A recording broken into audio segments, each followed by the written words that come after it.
Just so when you got the regional bid, your reaction to that when you heard that? Well, very excited. I mean, very excited for our players and for our program and for our fans here in Clemson to be able to bring a regional to Clemson. Back-to-back years is special. It's great for our fan base and it's great for our players. We always love, obviously, playing at home, so we're just really excited and grateful for the opportunity to be able to host a regional at Doug Kingsmore Stadium this weekend. What were you doing when you got the announcement?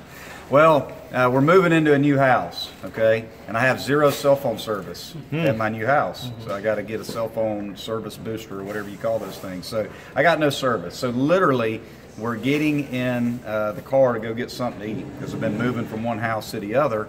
And my daughter, Shelby, holds her cell phone up because she actually got a little bit of service and I couldn't. And she literally put it right in my face and said, "Dad, we're hosting. And I'm like, really? And I look at it and I'm like, yeah. I'm like, all right, well, let's go get some food. So, every year, this time of year as a baseball coach, it's pretty exciting. It really is, just as you kind of, count down the days and then the hours and then the minutes to when they make those announcements. You get those butterflies as a coach. So you always kind of remember where you are and what you're doing when you get the news that you're going to get a chance to host. So it was pretty exciting. For clarity, were you surprised that you got cell phone service, or were you surprised that you were hosting? Geez, no, I was. I think more than anything, just excited. Everybody talks about being surprised. Are you surprised that you got a host? Listen, from 2000, and Brian's got the information.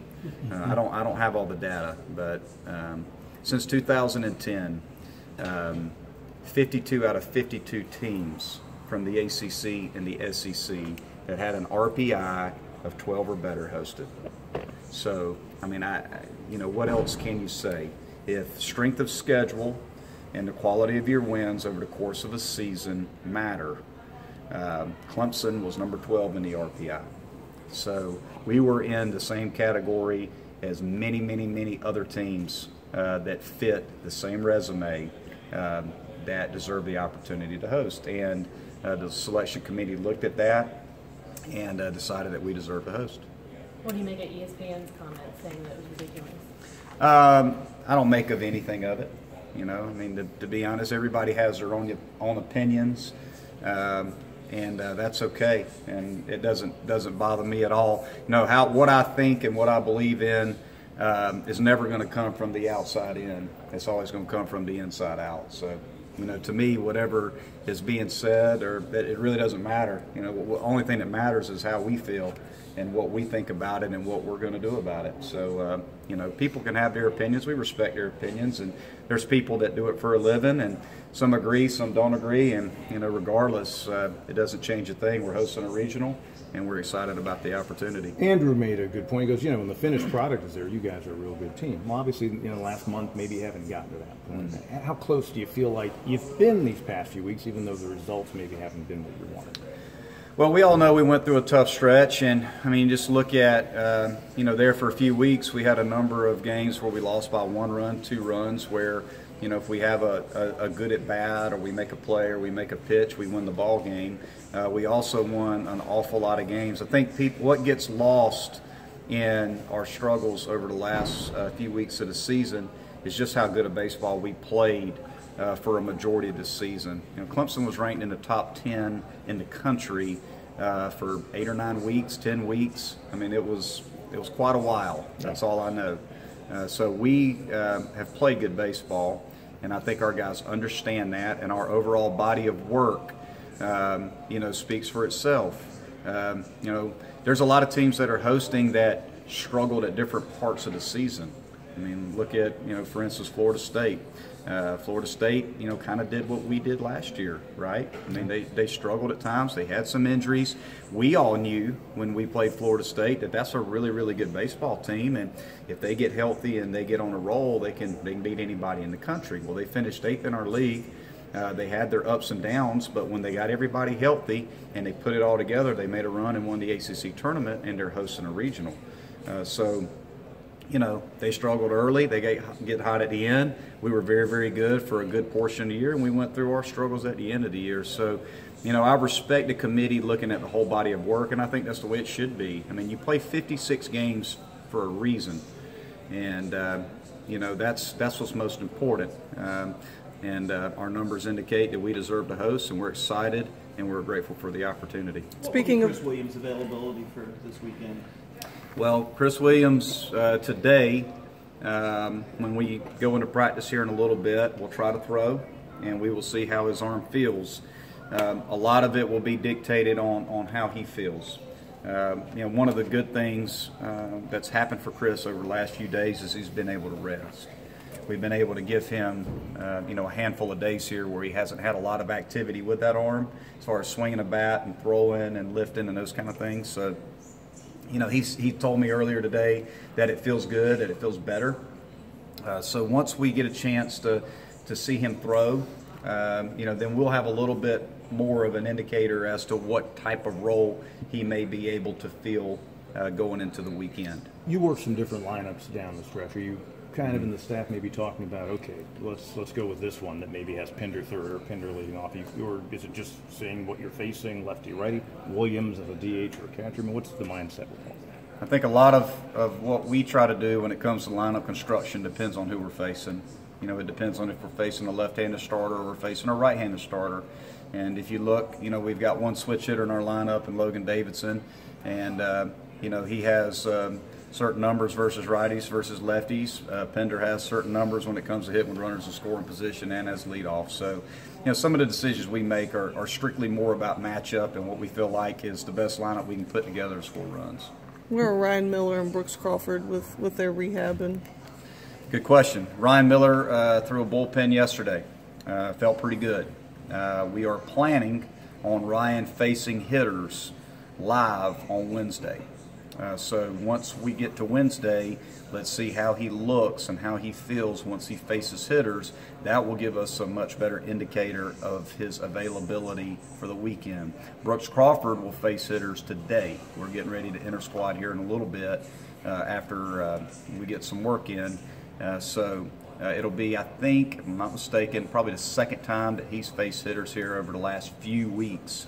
Outside of limited work at NC State. So he should be getting stronger. Hopefully the velocity will start to tick back up to its normal range, and he'll look a little more ready to be able to go out there and compete for us physically. Do you think it'll help that a lot of these players were here last year and went through a home regional, know what to expect now? I think so. I mean, I think just we can all draw on past experiences. So I think playing in a regional last year and understanding the environment that it'll be like this weekend will be good for our guys who were here last year. Whereas a conference opponent, you maybe see the same hitters from the year to year, or pitchers, same thing.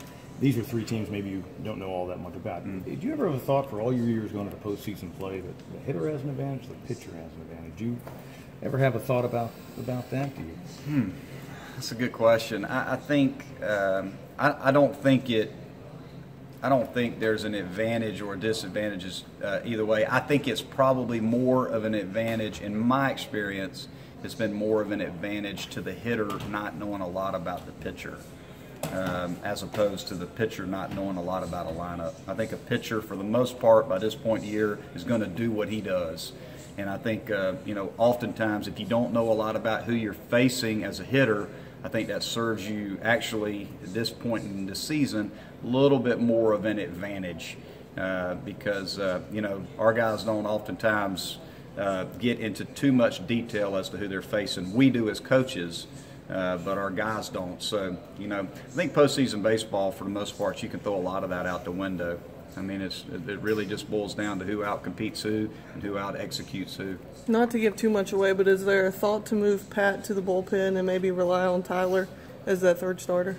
We will obviously, once we now know who we're facing, who we're playing in Game 1, we'll also look at, Vanderbilt and St. John's personnel. I think the decision that we have to make, number one, is what is our best matchup for Game 1. Once we get to that decision, then it begins the domino effect of trying to decide who we're going to start in Game 2. And then what do we do with Pat? Do we use Tyler Jackson as a starter, and do we use Pat out of the bullpen, or vice versa? I think a lot of it is just going to be dependent upon the matchups and who we're playing and what we feel like gives us the best chance against the opponents that we could play. Regarding Chris, if he can't throw, if he can't play catcher, could he DH? Would he be available for that? He'd be available to DH, yes. In terms of flipping the switch, what's your message going to be to your team when you walk out there to practice today? The big message for me is it's a new season. I mean, the postseason is a new season. It's completely different, than the regular season. It's a different schedule. It's a different atmosphere. It's just completely different. So, you can take what we've accomplished and what we've done in the regular season, and now you can throw that out the window.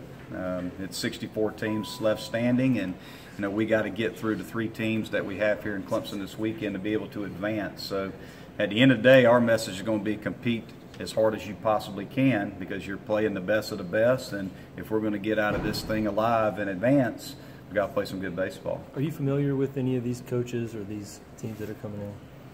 Yeah, I know all of them.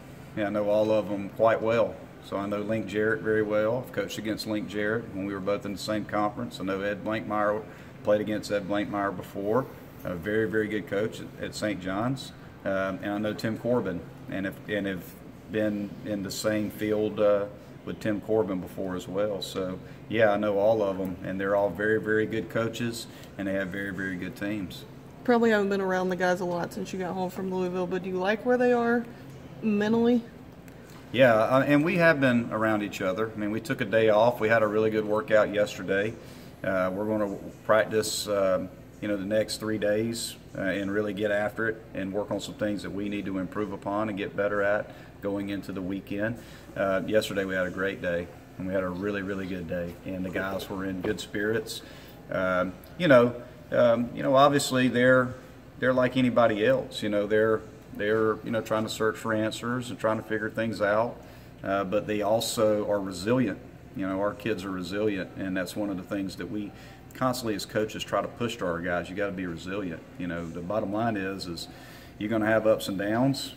Things are going to turn out great for you from time to time, and you're going to get punched in the mouth. And when you get punched in the mouth, what do you do then? So, it's all about being resilient. I mean, we can feel sorry for ourselves all we want, doesn't help. And if we're really high after we win a bunch of games in a row, that's probably not the best thing to do either. You got to stay even keel, as cliche as that sounds. In baseball, it's a long season. You have a lot of ups and downs. You just got to stay even keel and understand that today is all that matters. We got to get better today, and that's our big focus.